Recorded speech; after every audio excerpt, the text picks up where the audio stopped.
আজকে দেখলাম আলী হাসান উসামার নেতৃত্বে ইসলামী ব্যাংক সচেতন উলামা গ্রাহক ফার্ম ব্যানারে মানববন্ধন হয়েছে।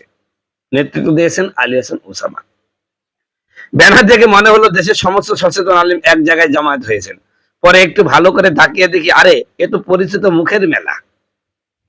কেউ আগে গণতন্ত্রকে হারাম বলে বক্তৃতা দিয়েছেন, এখন গণতন্ত্রের ছায়া ছাড়া হাঁটতেই পারেন না। আগে হারাম হারাম বলতে বলতে গলা শুকিয়ে যেত, এখন গণতন্ত্রের সৌন্দর্য নিয়ে আলোচনা করেন। রাজনীতির দল পরিবর্তন এমন অভিজ্ঞতা অর্জন করেছেন যে চাইলে দল পরিবর্তন বিষয়ক ডিপ্লোমা কোর্স চালু করতে পারেন।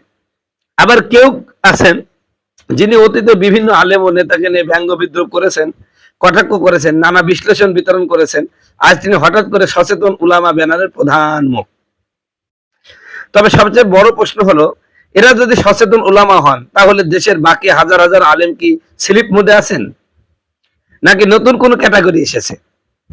সচেতন আলেম, অচেতন আলেম, আদা সচেতন আলেম, আপডেটের অপেক্ষায় থাকা আলেম। আরেকটা বিষয় বুঝলাম না, সুদ ভিত্তিক ব্যাংকের মালিকানা ও নিয়ন্ত্রণ নিয়ে আন্দোলন করার জন্য এখন সচেতন উলামা ব্যানার লাগে নাকি? আগামীতে হয়তো দেখবো সচেতন চাখর ফোরাম, সচেতন বিরানি গ্রাহক পরিষদ, সচেতন মোবাইল রিসার্চ সংগ্রাম কমিটি। সব মিলে মনে হচ্ছে আমরা এমন এক যুগে বাস করছি যেখানে ব্যানারের নাম যত বড় প্রশ্ন তত বেশি। জাতি শুধু জানতে চায় সচেতনতা সার্টিফিকেট এখন কোথায় পাওয়া যায়।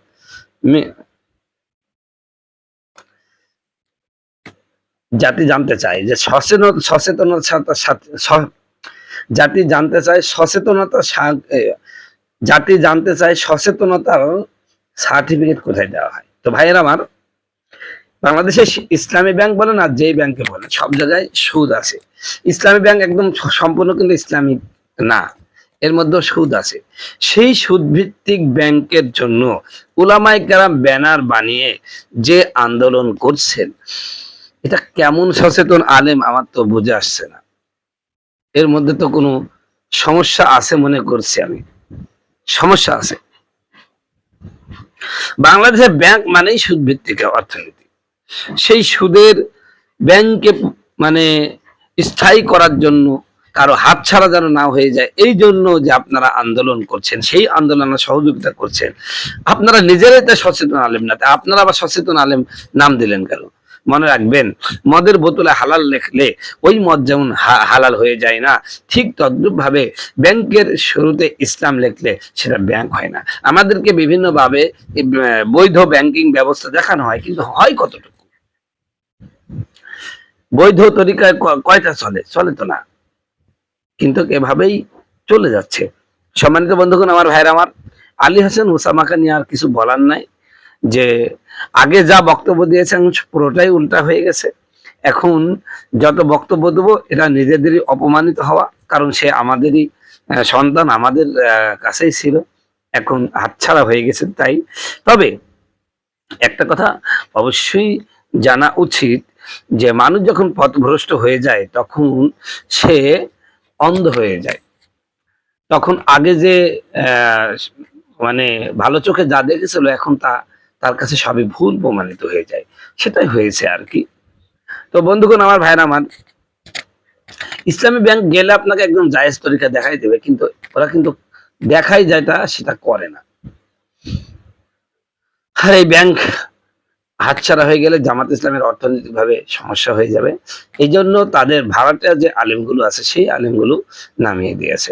সম্মানিত বন্ধুগণ, আমার ভাইরা আমার, আমি আপনাদের কাছে এতটুকু উদাত্ত আহ্বান জানাবো যে আমরা যেই ব্যাংকে টাকা রাখি না কেন, আমাদের সচেতন হওয়া উচিত এবং এমন একটা ব্যাংকিং খাত তৈরি করার দরকার যে ব্যাংকটাতে সম্পূর্ণভাবে সুদ মুক্ত হবে। এরকম একটা দরকার, যেহেতু দেশে 90% মানুষ মুসলমান এবং তারা ধর্ম ভীরু। বাংলাদেশের মুসলিমরা হলো ধর্ম ভীরু। এই হিসাবে যদি সুদভিত্তিক একটি ব্যাংক প্রতিষ্ঠা করা যায় তাহলে ইনশাল্লাহ চলবে। কিন্তু খবরদার সুদ মুক্ত একটি ব্যাংক যদি প্রতিষ্ঠা করা যায় তাহলে চলবে। তবে এতটুকু অনুরোধ যে সুদ ভিত্তিক অর্থনীতিকে ইসলাম দিয়ে জায়েজ করার চেষ্টা করবেন না। এতে করলে হয়তোবা দুনিয়ায় আপনি লাভবান হবেন, পরকালে আল্লাহর আযাবে কিন্তু গ্রেফতার হওয়া লাগবে। চোখেরই পলকে তুমি হতে পারো লাশ, বন্ধ হবে চিরদিনই তোমারই নিঃশ্বাস, হবে এলান তোমারই নাম, হবে এলান তোমারই নাম, হবে এলান তোমারই নাম। মসজিদের ভাইকে বাড়িওয়ালা নাই রে বাড়ি নাই রে দুনিয়াতে, বাড়িওয়ালা নাই রে বাড়ি নাই রে দুনিয়াতে, বাড়িওয়ালা নাই রে বাড়ি নাই রে দুনিয়াতে। একটা কথা বলি ভাই, আমরা ওয়াশ করে যখন খিদে লেগে যাবে, খাবারের দরকার আছে না ভাই, আমরা শেষে খাত দেব, বলেন ইনশাল্লাহ। শেষে কি হবে? একসাথে খাওয়া দাওয়া করে মোনাজাত করে চলে যাব ইনশা আল্লাহ। এই যে তবারক শরীফ আছে, দেখেছেন, তবারক আছে ইনশাল্লাহ, আমরা নিয়ে যাবো ইনশাল্লাহ। আল্লাহ কবুল করে চলবেন, আমিন। ভাই আপনাদের এলাকায় মেলা আগে মানে অনেক দিন পরে আসলাম, এর আগে ঘাটাইলের ওইদিকে আসছি, অনেক আগে এদিকে আসছিলাম, তো অনেক দিন পরে আপনাদের সাথে দেখা হলো, একটু ওয়াজ হোক নাকি। তো বলতেছিলাম কিয়ামতের ময়দানে যারা নামাজ পড়ে না এদেরকে আল্লাহ কয় ভাগে বিভক্ত করবে? 3 ভাগে। সর্বপ্রথম গরিব মানুষটাকে আল্লাহ ধরবে আগে, এই তুই তো গরিব, তুই তো আমি আল্লাহকে বেশি দেখার দরকার ছিল, তো তুই নামাজ পড়িস নাই কে? কথা বুঝতে পারছেন? কিয়ামতের ময়দানে যখন কায়েম হবে আল্লাহ ডাক দিবে, ডাক দিয়ে বলবে তুই নামাজ পড়লি না কে? কাকে বলবে? গরিব বেনামাজি লোকটাকে। ও কি বলবে জানেন? আল্লাহ তুমি আমাকে এত গরিব বানাইছো, খালি ওই দুমুঠু ভাত জোগাড় করতে দেয়, এর কাজ ও কাজ এ কাজ করতে করতে নিজের পেটের খাবারই জোগাড় করতে পারি, তা নামাজ পড়বো কখন? কথা বুঝতে পেরেছে? আমি যেভাবে বললাম এইভাবেই বলবে আল্লাহর সামনে। তা আমার আল্লাহ তখন বলবে তোর চেয়েও মেলা গরিব কিন্তু আমি পাঠাইছি রে দুনিয়ায়, কিন্তু তারা আমি আল্লাহকে ভুলে, জোরে বলেন সুবহানাল্লাহ। গরিব লোকটা বলবে আল্লাহ গো আমার চেয়েও গরিব মানুষ এই পৃথিবীতে, আবার ওই অভাগা কেডা, একটু আমাকে দেখাবা? তো আল্লাহ বলবে দেখবি? কয় হ্যাঁ দেখবো। জীবনে আমি তো নামাজ পড়িনি, কিন্তু আমার চেয়েও অভাগা যে ওই নামাজি লোকটাকে একটু দেখিলি। করা বলেন সুবহানাল্লাহ। তখন নবীজির একজন সাহাবীকে ডাক দিবেন, এই সাহাবীর নাম হচ্ছে তলহা। এই পৃথিবীতে 10 জন সাহাবী দুনিয়া থেকে জান্নাত পেয়েছেন, তার মধ্যে একজন এই তলহা রাদিয়াল্লাহু তাআলা আনহু, আবু তলহা। তো এই আবু তলহা রাদিয়াল্লাহু তাআলা আনহুকে ডাক দিয়ে বলবেন, আবু তলহা তোমাকে আমি কি পরিমাণ দরিদ্রতায় ফেলছিলাম একটু এটা বলো। জোরে বলেন সুবহানাল্লাহ। মুসনাদ আহমদের মধ্যে হাদিস খানা উল্লেখ আছে। এই হাদিসটা যেদিন পড়লাম আমি নিজেও চোখের পানি ছেড়ে ধরে রাখতে পারি নাই। আমার বন্ধুগণ, আমার ভাইয়ারাম, ও পর্দারানের মা বোনেরাম, এতক্ষণ পর্যন্ত অনেক হাসাহাসির ওয়াজ করেছি, কিন্তু শিক্ষণীয় কথা বলেছি। এখন আপনাদের দিলের মধ্যে একটু আঘাত করতে চাই। মা গো, আজ আমাদের অনেক সুখে আল্লাহ রাখছেন, কিন্তু নামাজ পড়ি না। আমার মায়েরা খুব ভালো করে শুনবেন, ও সংগ্রামপুরের মুসলমানেরা, আপনাদেরকে বলি ভাই, কানটা মনটা আমার দিকে লাগাই দেন, অ্যাটেনশন প্লিজ। বাবারে, মুসনাদে আহমদের মধ্যে হাদিস খানা উল্লেখ করা আছে, হযরতে তলহা যখন মুসলমান হলেন, মক্কার মানুষেরা নির্যাতন শুরু করে দিল। মক্কার মানুষের নির্যাতন সইতে না পেরে মদিনায় হিজরত করলেন। মক্কার মানুষেরা তার বিরুদ্ধে ষড়যন্ত্র এখনো অব্যাহত রাখল। মদিনার তাদের পরিচিত লোকদেরকে বলল, আমাদের গোত্র ছেড়ে আবু তালহা এবং তার ওয়াইফ দুজনে মক্কা থেকে হিজরত করে মদিনায় চলে গেছে। ও মদিনার মুনাফিকে হুজরা শোনো, ওকে কোনো কাজ দিবা না, কোনো আশ্রয় দিবা না, কোনোভাবেই তাকে সহযোগিতা করবা না। পেটে টান পড়লে সে যেন আবার মক্কায় চলে আসে। জোরে বলেন নাউজুবিল্লাহ। প্রিয় ভাইয়েরা আমার, হযরতে তালহা চলে আসলেন মদিনায় হিজরত করে। আমার ভাইয়েরা, মদিনায় আসার পরে নতুন মানুষ কত জায়গায় কাজের জন্য গেলেন, কোথাও কাজ পেলেন না। সাথে মাত্র 2-1টা পোশাক নিয়ে আসতেন, সেই পোশাকগুলোও শেষ হয়ে গেল। এমন গরিব হয়ে গেলেন, পেটে খাবার নাই, আবার একটা পোশাক কিনবেন বড়, সেই পোশাকও নাই। পরিস্থিতি এমন হয়ে গেল, একটা মাত্র চাদর, এই চাদরটা তিনি পরিধান করলে তার স্ত্রীকে উলঙ্গ থাকা লাগে, স্ত্রী পরিধান করলে স্বামীকে উলঙ্গ থাকা লাগে। আমার সংগ্রামপুরের মুসলমানেরা বলেন তো, আমাদের বিবিগুলো যদি এমন দরিদ্রতার মধ্যে পড়ে, আমার কথা কি বলবো, আপনারাই বলতে পারবেন। আমাদের বউ কারোর থাকবে ভাই? কথা বলেন। বলবে তুই চল, তুই থাক তোর পরিবার নিয়ে, তোর কাছে আমি থাকবো না, দরকার হয় মায়ের বাড়ি থাকবো, আর এক জায়গায় বিয়ে বসবো। কথা বলুন ঠিক কিনা? এ পর্দার মা বোনেরা, সংগ্রামপুরের মুসলমানেরা, খুব ভালো করে শুনেন ভাই। একটা মাত্র চাদর, এই চাদরটা তিনি পরিধান করলে স্ত্রী উলঙ্গ থাকে, স্ত্রী পরিধান করলে তারই উলঙ্গ থাকা লাগে। এই কঠিন পরিস্থিতিতে নামাজের প্রতি কেমন তার দায়িত্ববান দেখেন আমার ভাইয়ারা। একদিনের ঘটনা, হযরতে তালহা রাদিয়াল্লাহু তাআলা আনহু তার স্ত্রীকে নিয়ে ঘুমানো, স্ত্রীর পরনে ওই বড় কাপড়টা, তিনি ছোট কাপড় পরে ঘুমাইয়া আছেন। হঠাৎ করে তার কানে আওয়াজ চলে গেল, হাইয়া আলাস সালাত, আস-সালাতু খায়রুম মিনান নাওম। হযরতে তালহার ঘুম ভেঙে গেল, স্ত্রীর দিকে তাকায় দেখেন স্ত্রী ঘুমায় আছে। ডাক দেয়া বলেন, প্রাণের স্ত্রী, ওই যে বিলাল আজান দেয়, এখনই আমার নবীর ইমামতিতে নামাজ শুরু হয়ে যাবে। ও প্রাণের স্ত্রী, ঘুম থেকে উঠো, তোমার পরনের চাদরটা খুলে দাও, আমি নবীজির পিছনে গিয়া নামাজ পড়বো জামাতে। জোরে বলেন সুবহানাল্লাহ।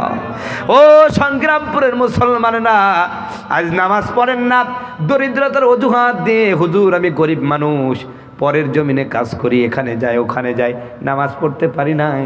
আমি আপনাকেই বলছি, হযরতে তলহার দিকে তাকায় দেখেন আমার ভাইয়েরা, এই পর্দার মা বোনেরা, হযরতে তলহার স্ত্রীর দিকে তাকায় দেখেন।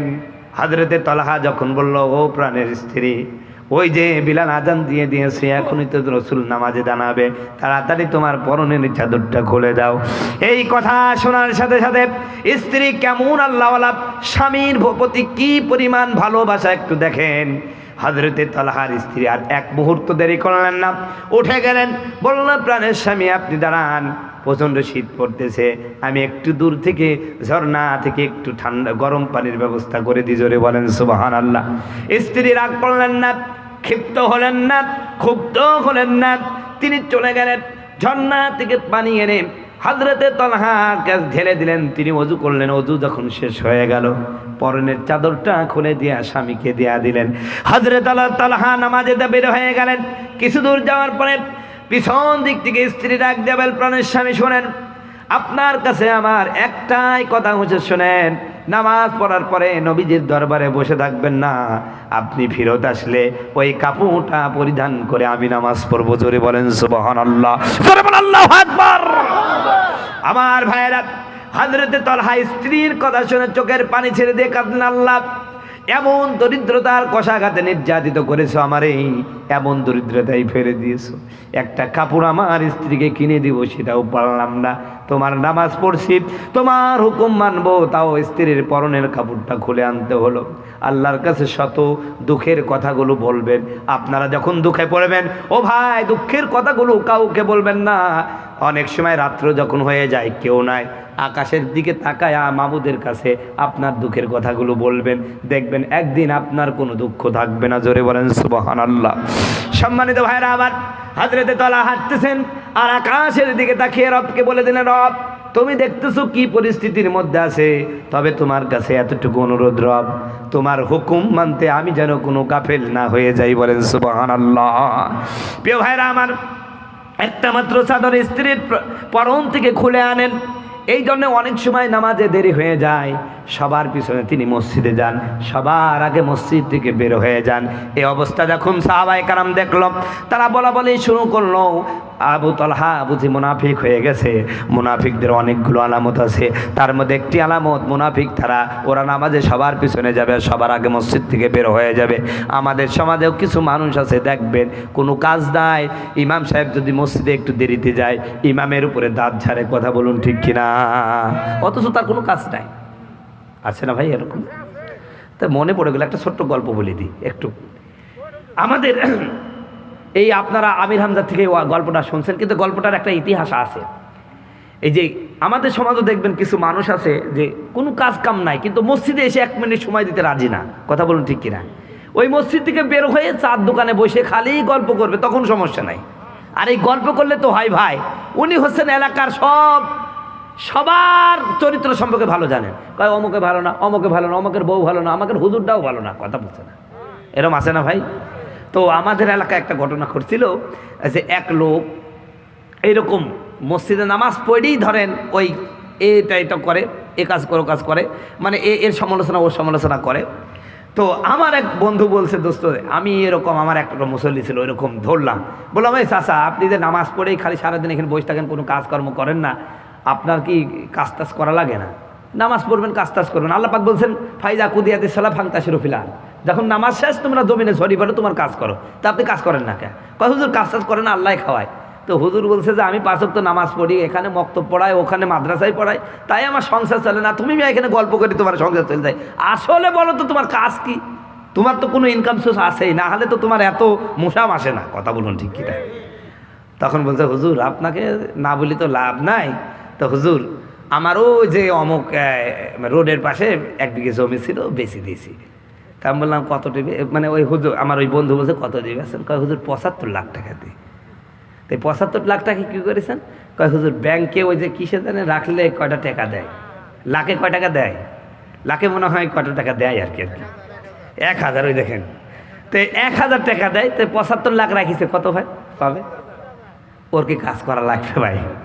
ও তো এই লাভে, এই ব্যবসায় তো কোনো লস নাই। কথা কেন? তো হুজুর বলছে ও চাচা এটা সুদ। কয় বাবা আমিও জানি সুদ, কিন্তু আমি যে তরিকায় খাই ও সুদ বুদ হয় না। তো হুজুর বলছে চাচা তরিকাটা আমারে শেখানো যায় না? তা আমার জীবনের ইমামতি সব টাকা ধুই দিতাম। কয় হুজুর আসলে ওটা আমি যে তরিকায় খাই সুদ বুদ হয় না, কেন ও টাকা আমার নামে না। কয় কার নামে? কয় হুজুর আমার বোন নামে আছে। কার নামে? কয় বোন নামে আছে। বউ এটা তুলে আমারে হাদিয়া দেয়, আর হাদিয়া নেওয়াও জায়েজ, দেওয়াও জায়েজ। ওর জন্য এটা সুদ, কিন্তু আমার জন্য এটা হাদিয়া। কথা বলুন ঠিক কিনা? আর যদি গুনাহ টুনা হয় তাহলে ওই যে হুজুর নামাজ পড়ি, আর আল্লাহ পাক বলছে ইন্নাল হাসানাতি ইউযহিবনাস সাইয়্যাত, নামাজ পড়লে আল্লাহ গুনাহ মাফ করে দেয়। তো ওই যদি একটু গুনাহ টুনা হয় নামাজে মাফ করে দেয়, নামাজে আল্লাহ মাফ করে দেয়, মাঝখানে ফাও জান্নাতে চলে যাব। কথা বুঝতে পেরেছেন ভাই? এই হলো আমাদের অবস্থা। তো যাই হোক ভাই, বলতেছিলাম যারা মুনাফিক, যারা নামাজে সবার পিছনে যায়, সবার আগে মসজিদ থেকে বের হয়, তো এক পর্যায়ে এই কথাটা একটা দোকান হতে হতে রসুলের কান পর্যন্ত পৌঁছায় গেছে যে সাহাবীরা বলা বলি করছে আবু তালহা মুনাফিক হয়ে গেছে। জোরে বলে নাউজুবিল্লাহ। রসুল রাগ করলেন, কারণ আবু তালহা সম্পর্কে আমার রসুল ভালো জানেন। কথা বলুন ঠিক কিনা? নবী আমার ডাক দিয়ে বলেন সাহাবীরা শুনতে পেলাম আমার আবু তালহার ব্যাপারে তোমরা ব্যাড কমেন্ট করেছো, আবু তালহা নাকি মুনাফিক হয়ে গেছে। না না, আমার আবু তালহা মুনাফিক হতে পারে না। আমার আবু তালহা হলো সাধারণ কোনো সাহাবী না, আমার আবু তালহা হলো বদরিন সাহাবী। বদর যুদ্ধে যারা অংশগ্রহণ করেছে তাদের ব্যাপারে আমার আল্লাহ বলেন রাদিয়াল্লাহু আনহুম ওয়া রাদওয়ান, আল্লাহ ওদের প্রতি রাজি, ওরাও আমার আল্লাহর প্রতি রাজি। জোরে বলেন সুবহানাল্লাহ। সুতরাং আমার সাহাবী কখনো মুনাফিক হতে পারে না। তোমরা আগামীকাল যখন আমার তালহা আসবে আমার সালামখানা পৌঁছায়া দিবা, আর বলে দিবা নবী তোমার সাথে একান্তে কথা বলতে চাই। প্রিয় ভাইরা আমার, পরের দিন যখন বিলাল আজান দেয়া দিল, হযরতে তালহা স্ত্রীকে বলো ও স্ত্রী তোমার পরন থেকে কাপড়খানা খুলে দাও, আমি নামাজ পড়ে আসি। হযরতে তালহা নামাজে দাঁড়ায় গেলেন। আল্লাহর নবী যখন সালাম ফিরালেন, এবার বাড়ির দিকে রওনা দিয়েছেন। কেন দিয়েছেন আপনারা জানেন? স্ত্রী অপেক্ষা করছেন, এই কাপড়টা পেলেই তিনি নামাজ পড়বে। সম্মানিত ভাইরা আমার, এবার হযরতে তালহা যখন রওনা দিলেন, পিছন দিক থেকে একজন সাহাবী তার কাপড়টা টেনে ধরে বলল এ তালহা আজ তুমি যাইতে পারবে না, তোমাকে আল্লাহর নবী একান্তে কথা বলতে চেয়েছেন, তোমাকে সালাম জানাইছেন। নবীজির সালাম শোনার সাথে সাথে হযরতে তালহা সামনের দিকে আর পা বাড়ালেন না। কারণ ডেকেছেন কে বলেন তো? আল্লাহর নবী ডেকেছেন। নবীর ডাকে সাড়া না দিলে তার ঈমান থাকবে না। বন্ধুগণ আমার, ভাইয়ারা আমার, হযরতে তালহা রাদিয়াল্লাহু তাআলা আনহু বসে গেলেন মসজিদের এক কোণায়। আল্লাহর নবী জিকির আজকার করার পরে সমস্ত সাহাবীদেরকে বললেন আমার সাহাবীরা সবাই মসজিদ থেকে বের হয়ে যাও, শুধু আমার আবু বকর, ওমর, ওসমান, আলী ছাড়া কেউ থাকতে পারবে না। সমস্ত সাহাবাদেরকে বের করে দিয়া আল্লাহর নবী ওসমান হযরতে তালহাকে ডাক দিয়ে বলেন তালহা শুনতে পেলাম তুমি নামাজি, সবার পিছনে আসো, সবার আগে মসজিদ থেকে বের হয়ে যাও। ও তালহা তুমি কি আমার প্রতি বেজার? তুমি কি আমার প্রতি নারাজ? কেন তুমি বের হয়ে যাও? আমাকে আমার কাছে কি বসতে মন চায় না? আমাকে কি দেখতে মন চায় না? হযরতে তালহা নবীজির এই কথা শুনে চোখের পানি ছেড়ে দেখা ডাক দেয়া বলেন ইয়া রাসূলুল্লাহ, আমি যদি আপনাকে ভালো না বাসতাম কেন মক্কার ওই স্বাচ্ছন্দ্যময় জীবন ছেড়ে দিয়ে মদিনায় এইখানে হিজরত করে আসলাম? আল্লাহর নবী বিশ্ব নবী আপনার প্রতি আমার ভালোবাসার কমতি নাই। আমি আপনাকে আমার প্রাণ দিয়ে ভালোবাসি। এই বাংলাদেশের মুসলমানরাও আমার নবীকে প্রাণ দিয়ে ভালোবাসে। কথা বলুন ঠিক কিনা?